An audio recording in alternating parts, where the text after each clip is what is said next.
Assalamualaikum warahmatullahi wabarakatuh semuanya. Semangat pagi, selalu semangat begitu ya.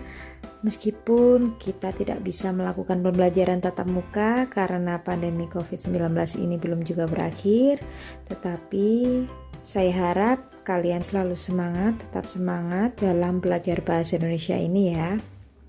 Nah, pada pertemuan kali ini episode ke-7 kita tetap membahas pidato persuasif. Tapi sebelum kita masuk ke dalam materi, jangan lupa untuk like, komen, dan subscribe channel Bu Reti ini supaya Bu Reti lebih semangat lagi membuat video pembelajaran untuk kalian. Gitu ya. Silakan berdoa terlebih dahulu sebelum memulai pelajarannya supaya ilmu yang kalian dapatkan lebih bermanfaat dan bermakna. Berdoa dimulai.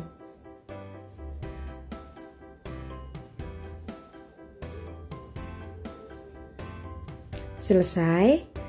Terima kasih ya untuk kalian yang sudah menyimak video dari awal hingga akhir nanti. Tolong ini jangan dilewati karena setiap informasinya ini adalah informasi penting untuk kalian, khususnya untuk siswa kelas 9 MTS Negeri 4 Pasuruan.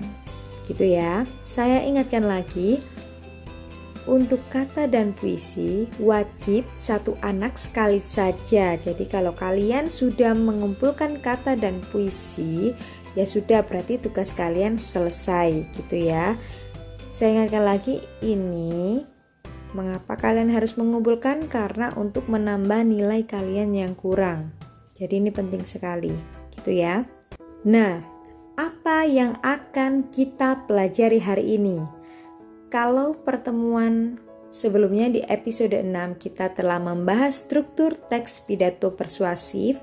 Nah, kali ini kita akan membahas kaidah bahasa teks pidato persuasif. Ayo katakan, saya siap belajar bahasa Indonesia. Begitu ya. Supaya kalian semangat lagi, katakan dengan mantap ya. Baik, kita mulai saja. Apa saja sih kaidah bahasa teks pidato persuasif itu? Mari kita pelajari. Kaidah bahasa teks pidato persuasif dibagi menjadi 8. Apa sajakah itu? Yang pertama ada kosakata,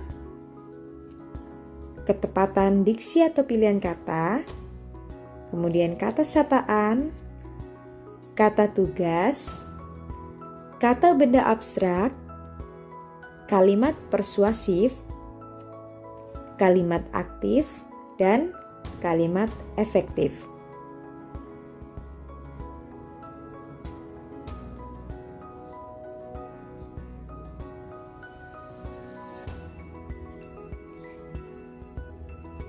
Mari kita bahas satu persatu ya. Kosakata. Nah, untuk kosakata emotif, kosakata yang terkait dengan emosi dan perasaan yang dapat menimbulkan emosi. Maksudnya di sini senang atau termotivasi. Nah, kosakata ini juga disebut dengan kosakata konotatif. Konotatif itu maksudnya tersirat atau bukan makna yang sebenarnya. Contohnya, raihlah cita-citamu dan dobraklah pintu kemustahilan. Nah, di sini yang tercetak tebal, pintu kemustahilan ini adalah kosakata emotif atau konotatif. Pintu kemustahilan itu makna tersirat atau bukan sebenarnya. Jadi, bukan pintu yang mustahil gitu, tapi pintu kemustahilan itu artinya hal yang tidak mungkin bisa dicapai. Jadi itu diibaratkan dengan pintu kemustahilan, begitu ya. Nah, untuk kosakata emotif yang lainnya bisa kalian cari sendiri di internet. Kemudian yang kedua ada kosakata bidang ilmu. Kosakata bidang ilmu itu kosakata yang memiliki unsur keilmuan. Contohnya ada literasi. Literasi itu artinya kemampuan membaca dan menulis. kata literasi ini itu kata dalam keilmuan bahasa. Kalau untuk keilmuan IPA ada fotosintesis atau artinya cara tumbuhan membuat makanan gitu. Untuk kosakata yang lainnya bisa kalian cari sendiri di internet ya. Kemudian ada yang nomor 3, sinonim. Sinonim itu persamaan kata yang memiliki makna atau arti yang sama. Contohnya, rajin sama dengan giat. Kemudian ada lagi bertemu atau berjumpa, itu adalah sama saja artinya gitu. Lanjut untuk kaidah kebahasaan kedua, ada ketepatan diksi. Diksi atau pilihan kata itu harus tepat agar dapat menyampaikan maksud yang jelas. Diksi yang dipilih harus disesuaikan dengan tema atau topik pidato. Gitu ya. Kemudian ada kata sapaan. Kata sapaan itu kata yang digunakan untuk menyapa seseorang. Contohnya ada Anda, saudara, bapak, ibu, hadirin, dan sebagainya. Misalnya saya ingin membuat kalimat dengan kata sapaan Anda. Begini kalimatnya. Perlu Anda ketahui bahwa pendidikan itu sangat penting bagi setiap orang. Misalnya seperti itu. Nah, Anda di dalam kalimat seperti yang Anda ketahui itu adalah kata sapaan. Gitu ya. Lanjut, ada kata tugas. Berikut ini jenis-jenis kata tugas. Yang pertama ada preposisi atau kata depan. Nah, ini fungsinya untuk menentukan hubungan suatu kata. Biasanya diikuti dengan kata benda yang berupa lokasi atau tempat. Ini sudah pernah saya jelaskan sebelumnya di kelas 8 yang lalu ya. Dan untuk penulisan kata depan atau preposisi ini, penulisannya itu harus dipisah dengan kata yang mengikutinya.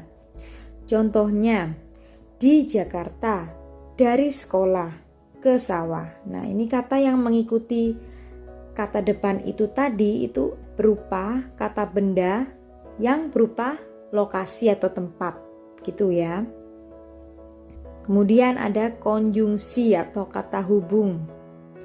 Fungsinya menghubungkan kata dengan kata, frasa dengan frasa, klausa dengan klausa, kalimat dengan kalimat, ataupun antar paragraf, begitu. Contohnya, yang, dan, atau, ketika, sebelum, namun, dan lain-lain. Kalian bisa cari sendiri di internet ya. Yang ketiga ada artikula atau kata sandang. Ini berfungsi untuk mendampingi kata benda. Contohnya, si kecil, sang raja, sang pangeran, sang ratu, si kancil, dan lain-lain. Lanjut, yang keempat ada interjeksi atau kata seru. Nah, ini kata yang dipakai untuk mengungkapkan perasaan. Ada 3 macam kata seru. Yang pertama adalah kata seru asli. Contohnya ah, wah, yah, nah, hai, dan lain-lain. Tuh. Misalnya tidak mungkin begitu. Misalnya begitu kalimatnya ya. Itu merupakan kata seru. Ahnya itu kata seru. Yang kedua ini adalah kata seru yang berasal dari kata-kata biasa. Maksudnya bagaimana? Ini kata serunya, kata seru yang berasal dari kata benda atau kata-kata lainnya yang digunakan. Contohnya ada celaka, masa, kasihan, dan lain-lain. Kalian bisa cari sendiri di internet ya. Kemudian yang ketiga ada kata seru yang berasal dari ungkapan. Nah, baik itu ungkapan Indonesia maupun ungkapan yang berasal dari ungkapan asing. Misalnya ada insya Allah, syukurlah, ya ampun, demi Allah, dan lain-lain. Gitu. Yang kelima ada partikel penegas. Kata penegas itu kata yang memberikan penekanan pada bagian-bagian tertentu. Contohnya kah, lah, pun. Nah, ini biasanya imbuhan yang akhir ya. Nah, ini saya kasih contoh kalimatnya ya. Anda pun berhak tahu bahwa manusia itu adalah makhluk yang tidak luput dari salah. Misalnya begitu. Itu contohnya. Kata pun sesudah kata Anda itu merupakan penekanan. Yang berikutnya, kaidah kebahasaan yang berikutnya adalah kata benda abstrak. Nah, kata benda abstrak ini kata yang menyatakan nama dari benda, tapi benda tersebut tidak kasat mata atau tidak dapat ditangkap oleh panca indera.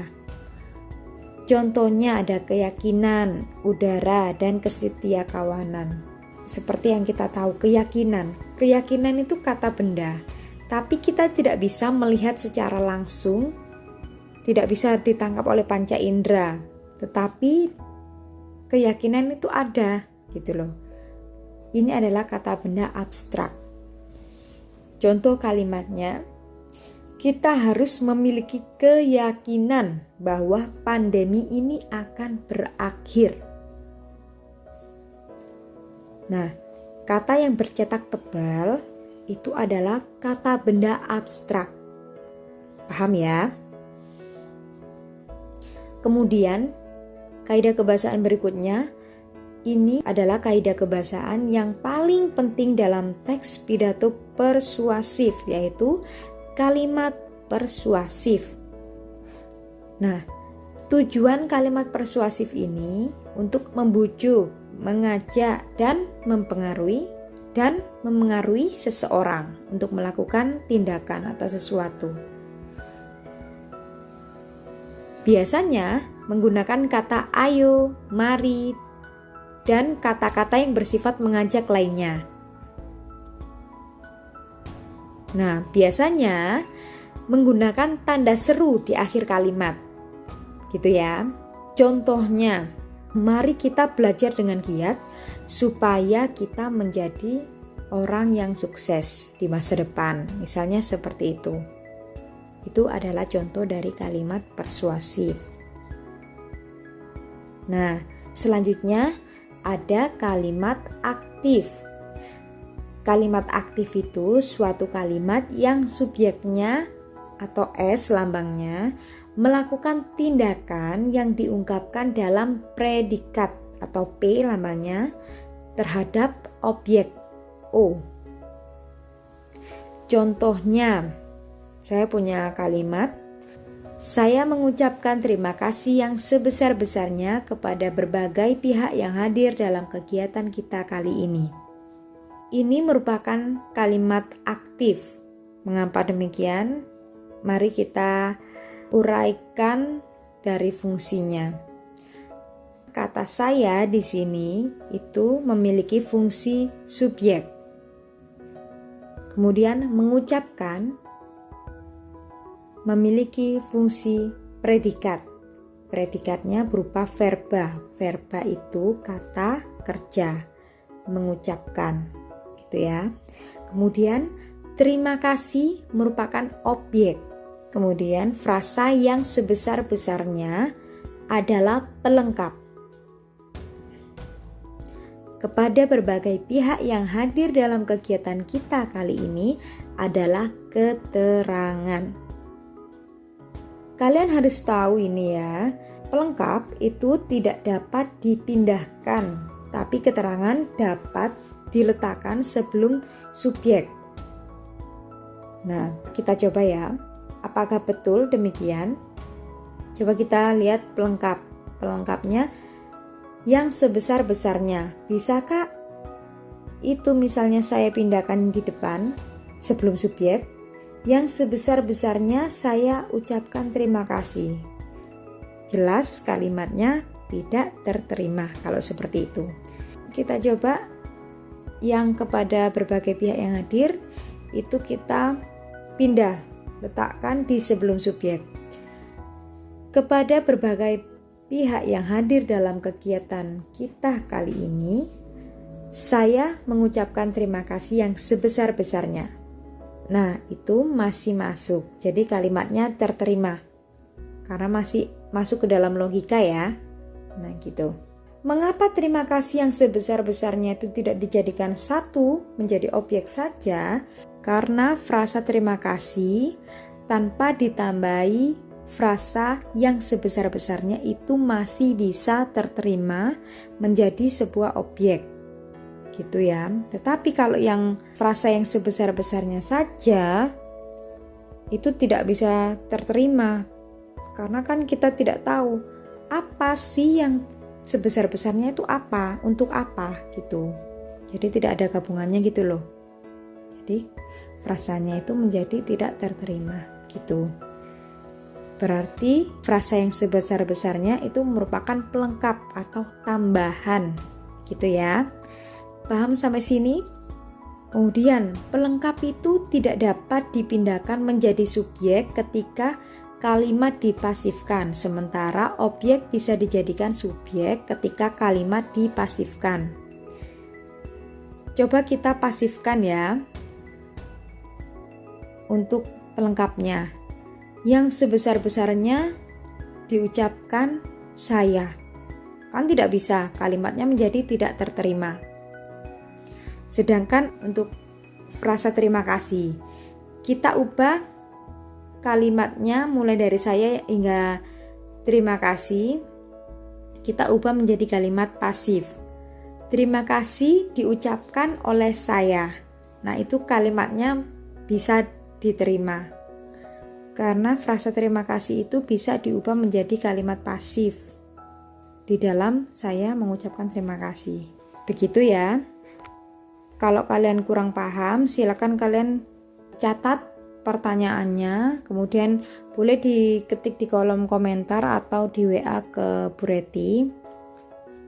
Bebas ya. Lanjut. Kemudian yang terakhir ada kalimat efektif. Kalimat efektif itu kalimat yang terdiri atas kata-kata yang mempunyai unsur SPOK, subjek, predikat, objek, keterangan, atau kalimat yang mempunyai ide atau gagasan pembicara atau penulis. Itu yang disebut dengan kalimat efektif. Di sini ciri-ciri kalimat efektif itu sebenarnya kalau dijelaskan secara lengkap itu ada banyak sekali. Ini yang akan saya jelaskan ini hanya sebagian saja biar lebih sederhana dan kalian paham. Yang pertama ada memiliki fungsi atau unsur pokok, minimal, subjek, dan predikat. Contohnya, kita patut bersyukur atas rahmat Allah Subhanahu wa Ta'ala. Misalnya begitu. Nah, ini kita sebagai subjek patut bersyukur menduduki fungsi predikat, kemudian atas rahmat Allah ini keterangan. Kemudian ciri yang kedua ada sesuai dengan ejaan yang disempurnakan. Contohnya saudara, bukan saudara. Biasanya dalam pidato-pidato kadang orang-orang itu mengucapkan kata saudara, bukan saudara.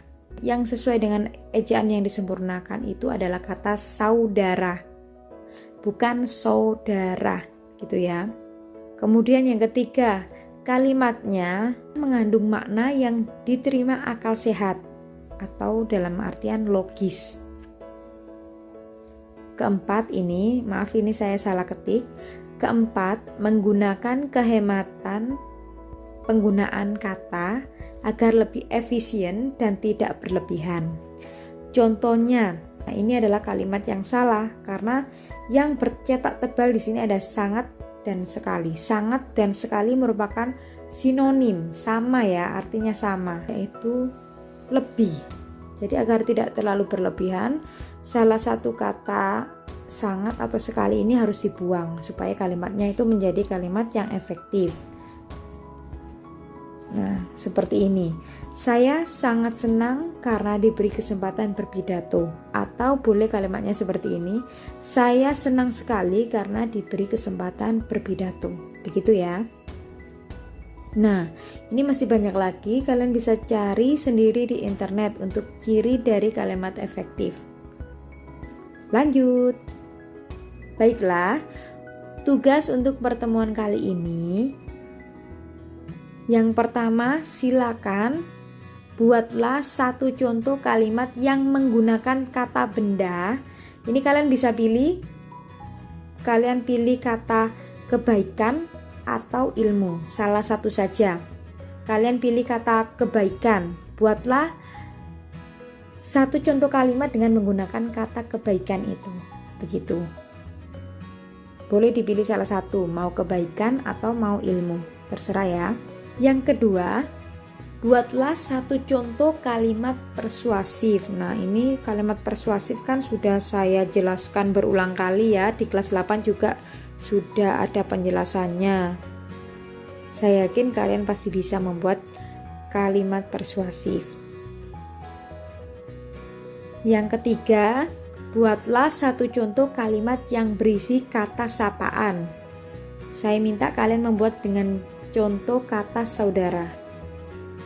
Jadi ini buatlah satu contoh kalimat yang menggunakan kata saudara, gitu ya. Sampai di sini mungkin ada yang ditanyakan, silakan dicatat, ditulis di kolom komentar atau langsung dikirim melalui WA. Lanjut. Nah, ini penting untuk kalian ingat. Kerjakan tugas slide sebelumnya barusan ini di lembaran jawabannya saja. Kemudian kalian difoto dan dikumpulkan melalui WA Bu Reti ya. Lanjut. Terima kasih dan mohon maaf apabila ada kekeliruan atau kekurangan dalam menyampaikan penjelasan tadi. Dan saya ingatkan lagi, jangan lupa like, komen, dan subscribe channel Bu Reti ya, supaya Bu Reti lebih semangat lagi. Semoga kalian menjadi anak-anak yang sukses, ilmu yang kalian dapat bermanfaat. Dan saya akhiri, wabillahi taufik wal hidayah, wassalamualaikum warahmatullahi wabarakatuh.